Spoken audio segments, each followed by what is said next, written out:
Beaucoup d'Israéliens ont du mal à comprendre la fureur européenne qui s'abat à leur égard. À chaque fois qu'Israël utilise sa force militaire pour se défendre ou pour défendre ses citoyens, c'est une pluie de condamnations qui s'abat sur Jérusalem.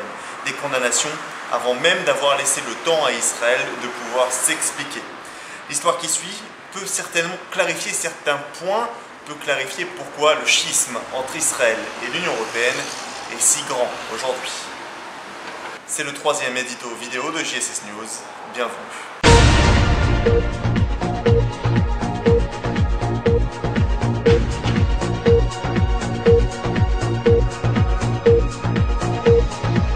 En septembre 2002, un jeune Allemand appelé Magnus Gefgen enlève un garçonnet de 11 ans seulement qui s'appelle Jacob von Metzler.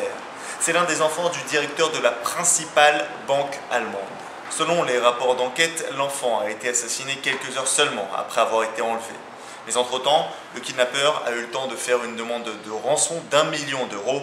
Malheureusement pour lui, la police le suspectait et l'a arrêté en quelques heures seulement.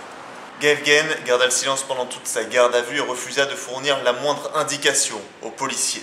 En cas de refus, expliqua le chef de la police locale, nous utiliserons la torture à ton égard. Mais à force de psychologie, pas besoin de torture, pas besoin d'utilisation de la force. Gefgen se brise, il craque, il avoue tout et il montre la tombe de l'enfant. Mais Gefgen a décidé d'adapter sa défense sur le modèle offensif. Il se dépeint alors comme une victime du système. Il porte plainte à la Cour européenne de justice à Strasbourg. Et d'un coup, du procès d'un kidnappeur et d'un enleveur d'enfants d'à peine 11 ans, toute l'Allemagne se concentre sur le procès de la possible torture, de menaces de torture faites par la police allemande. Ce mois-ci, le tribunal de Strasbourg a rendu sa sentence. C'est une sévère condamnation à l'égard de la police. L'Europe accuse ainsi l'Allemagne de violer les droits de l'homme. La simple menace de torture est donc aujourd'hui considérée comme un vrai traitement inhumain. Sur un continent où les droits de l'homme deviennent une valeur suprême qui ne peut pas être remise en question malgré l'assassinat terrible d'un garçonnet de 11 ans seulement, il n'est plus possible de faire la distinction claire entre l'agresseur et la victime, entre le criminel et l'innocent. L'Europe est en train de refermer sur ses propres poignets des menaces morales très dangereuses et tôt ou tard, cela risque de faire très mal. Aujourd'hui, l'Europe tente d'imposer ces mêmes menottes à Israël. Non pas que la torture soit une bonne chose, bien entendu, j'en conviens, mais la guerre contre le terrorisme ne peut jamais être propre. Ceux qui sanctifient les droits d'un meurtrier ou d'un groupe terroriste ne peuvent comprendre le sens de l'autodéfense.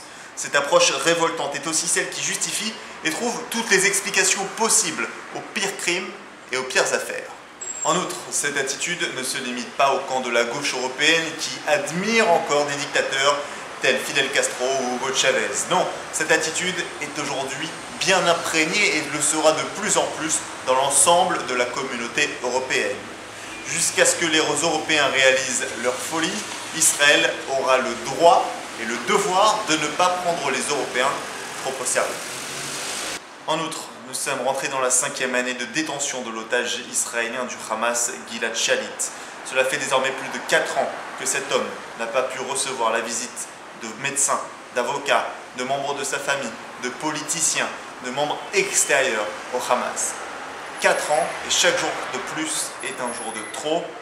Au nom des lecteurs de JSS News, j'exhorte le Hamas à libérer Gilad et à les laisser rentrer dans les bras de sa maman.